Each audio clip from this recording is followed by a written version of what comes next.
Welcome to Prism Technologies. I am Venkat. This is part 3 of ASP.NET MVC tutorial.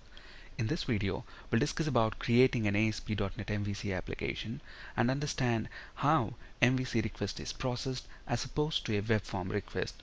First, let's go ahead and create an MVC project. So let's flip to Visual Studio, click on File, New Project, and I'm going to create an ASP.NET MVC4 web application, and let's call this MVC demo.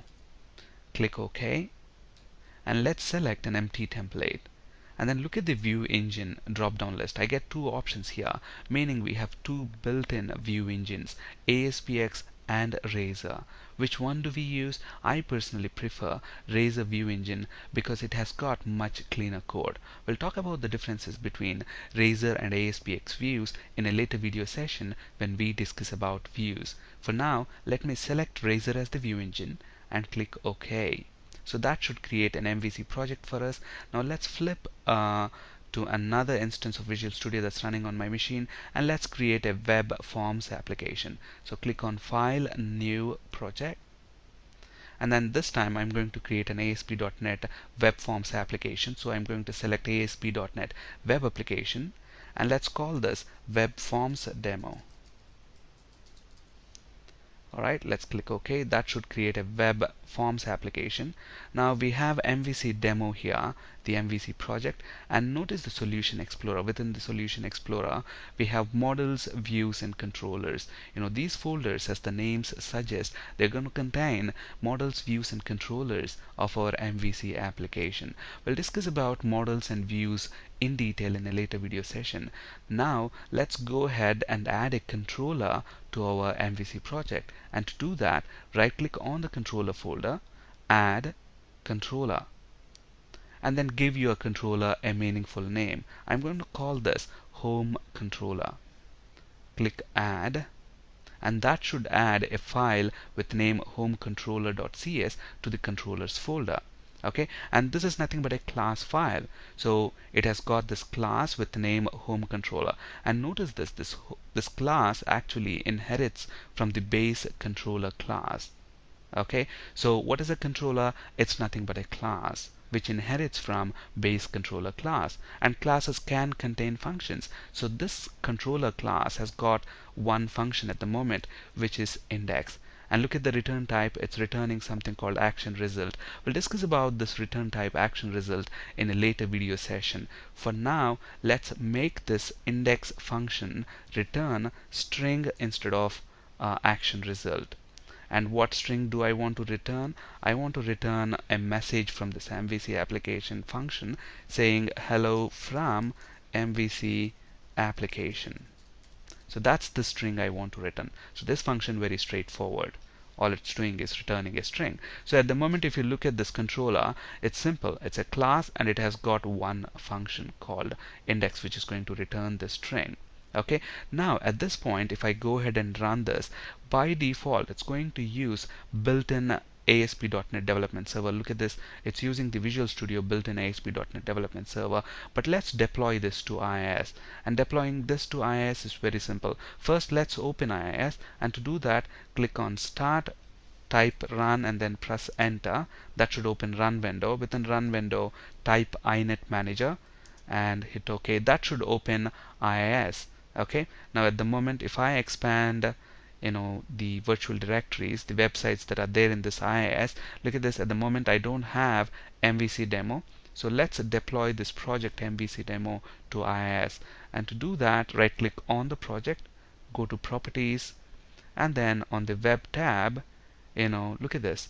At the moment, we are using Visual Studio Development Server, but instead of that, I want to use a local IIS web server. So that's the radio button that I'm going to select, and then click on this button, Create Virtual Directory. So the virtual directory was successfully created. So now if we go back to IIS, we should have MVC demo created there. Okay, so now let me go ahead and run this MVC project. Let's save that. And then if we run this now, it should be using the local IIS. look at here, it's using a random port number, meaning it's using the Visual Studio built-in development server. But here it's not using the port number. Look at this, local host is nothing but the name of the server. It's running on my machine, and MVC demo is the name of the project.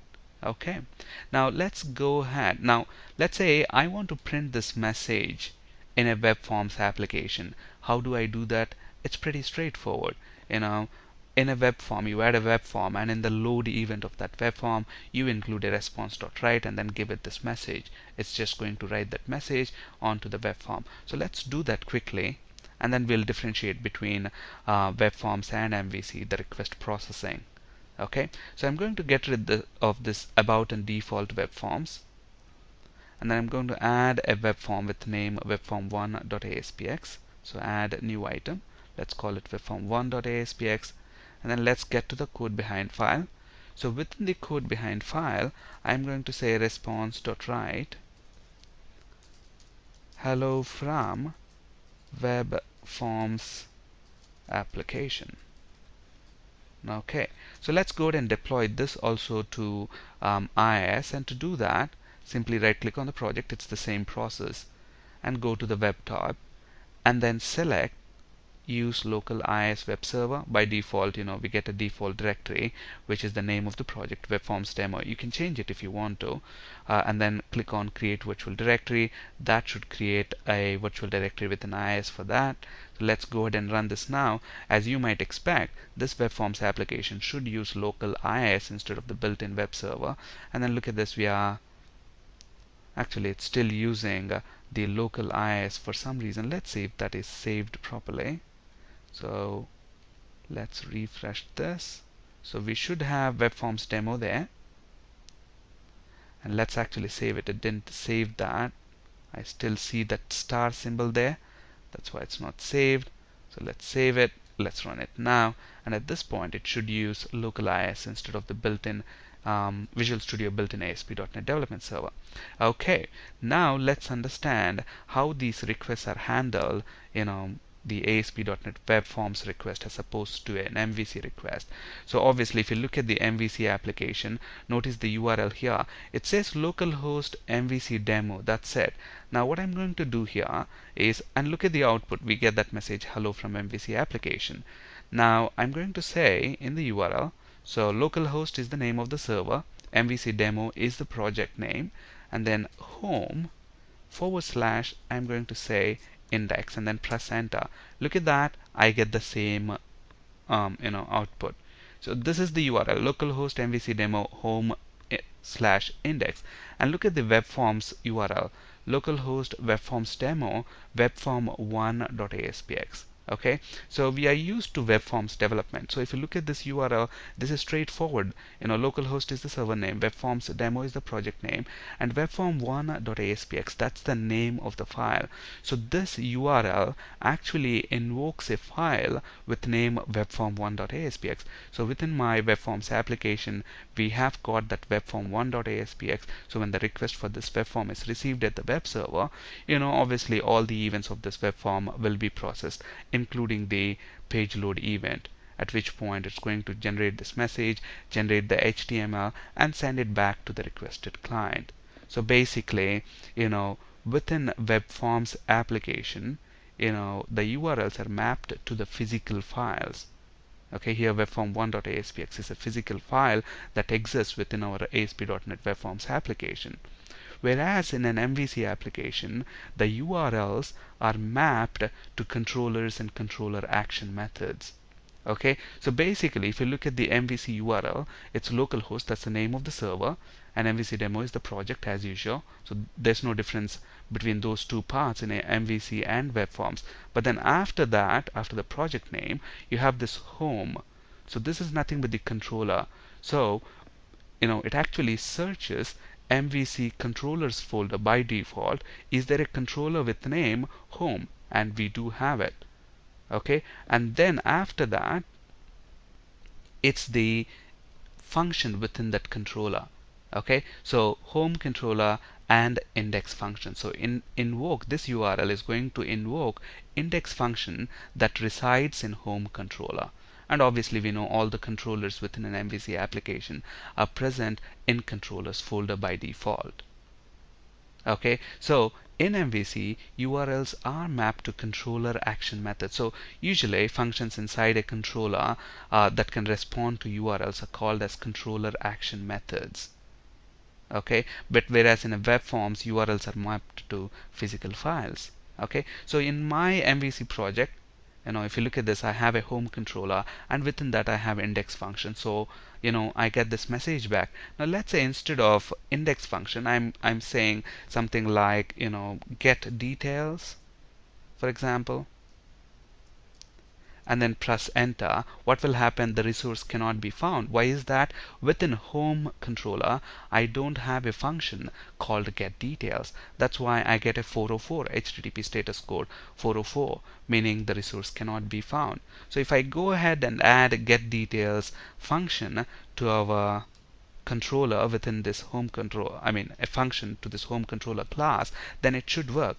So let me actually copy this and paste it here, and let's call it get details. So that's the name of the function. So get details. Okay, let's save it and let's call it get details invoked.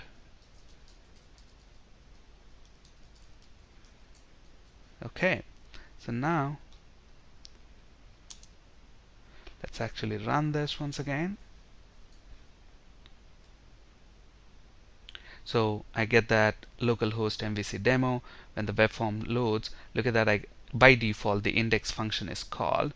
So I'm going to go to the home controller, and then I'm going to go to get details function. Okay, look at that, we get that message get details invoked. Now instead of the home controller, if I say, let's say home1 and then press enter, so obviously within the controllers folder we don't have a controller with name home1. That's why again we get this message, the resource cannot be found. So the important thing to understand is that in MVC, the URLs are mapped to controller action methods, whereas in web forms URLs are mapped to physical files. We'll discuss about controllers, models, and views in detail in a later video session. On this slide, you can find resources for ASP.NET, C# and SQL Server interview questions. That's it for today. Thank you for listening. Have a great day.